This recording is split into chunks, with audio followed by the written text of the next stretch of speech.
When it comes to honeybee extraction, we kind of have to have X-ray eyes to basically be able to tell where they're building their comb at in the voided spaces of a structure. We'll determine which direction the bees are going to once they enter the hole, and then that's where we'll start with our exploratory plunge cuts. We're making small openings in the materials to see exactly where the comb is. Once we've determined where the comb is, we'll mark out the area of materials to be removed so that the comb is fully exposed and ease of access for the actual extraction. The free-formed comb that's in these voided spaces, the bees had their own design for it, where we're trying to mesh their own free-formed comb into our hive bodies, in our hive frames. The comb has got the food, the honey, the nectar, the pollen, and the brood, the larvae of the young, or the young worker bees. So we need to get all of that out.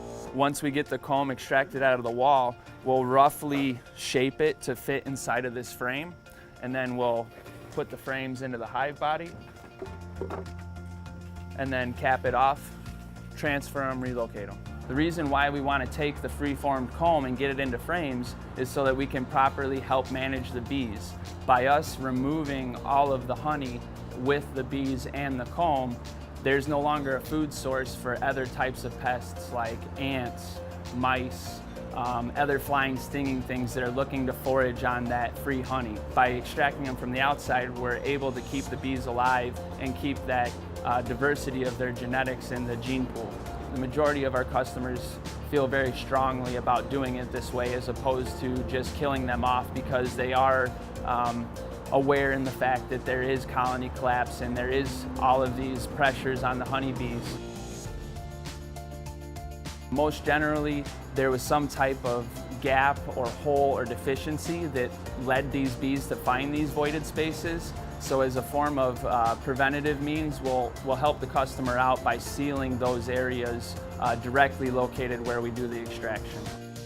We brought the bees to one of ABC's apiaries. This is the Harvard location. It's a good location. There's lots of places for them to forage, lots of wildflower, older growth forest, and it's pretty diverse as far as the types of trees. This extraction has been extremely successful from start to finish. The client's extremely happy.